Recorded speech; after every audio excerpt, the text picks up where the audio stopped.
Okay, what you see here is a piece of tape suspended from a thread. Take another piece of tape here, attach it to the non-sticky side of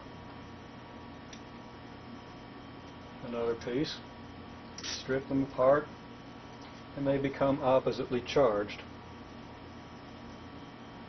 If I take this tape and bring it close to the hanging tape, we can see a tendency to attract that hanging piece of tape. And again, hold it fairly still.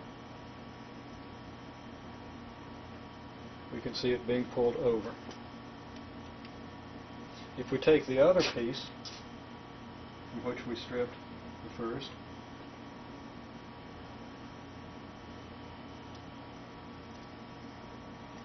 well, that shouldn't be happening. It seems that that one's also attracted. And we don't expect that. We expect that it'll be repelled. Possibly we're getting some induced charge and repulsion and so forth.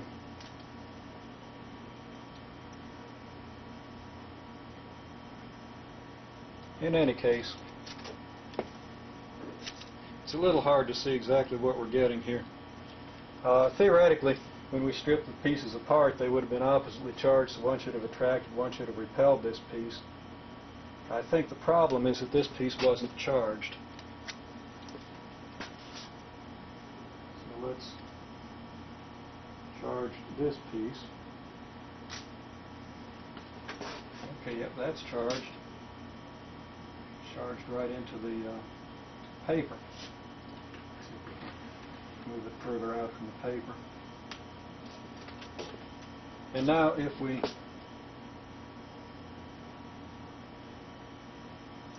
bring this one close, we can definitely see that there's an attraction. If we strip two pieces apart like so,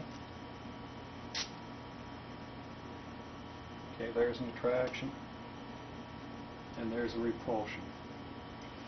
The attraction or the repulsion gets stronger as we bring the tape pieces closer.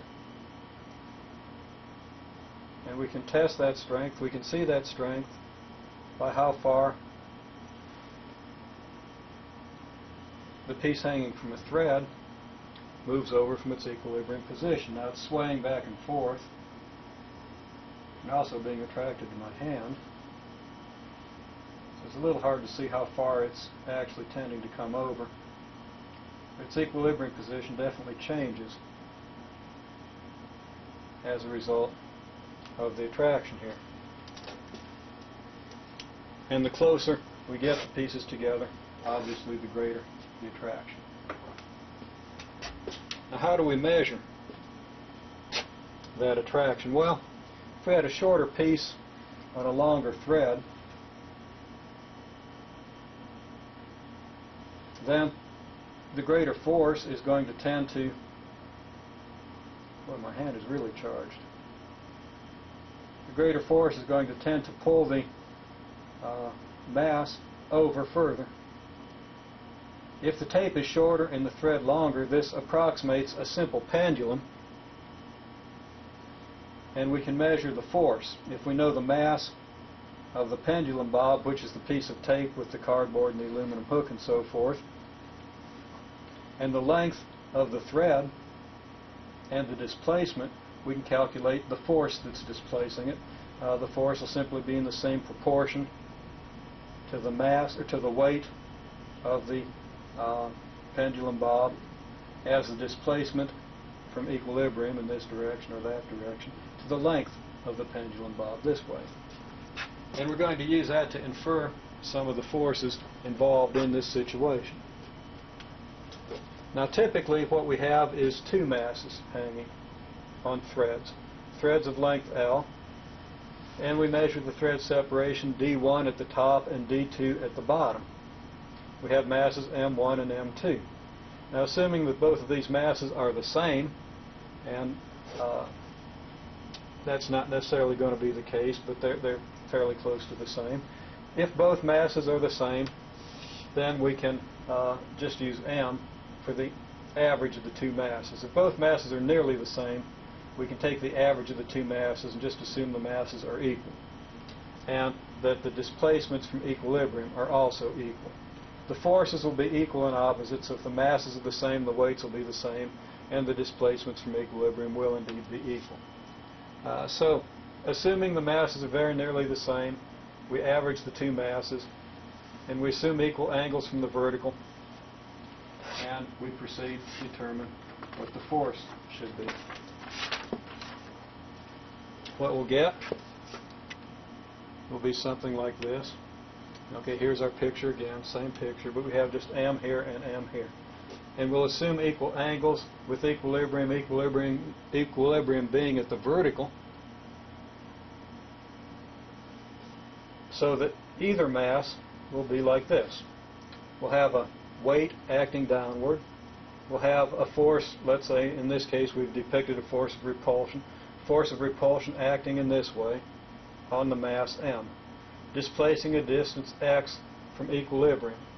In this case, the force F will be approximately equal to x over L, which is the ratio of displacement to length, times mg. For small angles, this is a good approximation, as we saw earlier in the course, that is, in the first semester of the course. Now, what we do with these data is we determine what x is. We know what L is. We either know or find the mass m. And then we use D1 and D2 to find x. So the question you'll have to answer here is, how are D1 and D2 related to x? What is the relation between D1, D2, and x? For example, if they're 10 centimeters apart here and 14 centimeters apart here, then how far is this one displaced from its equilibrium? Assuming it's displaced the same distance from its equilibrium that the other is from its equilibrium position.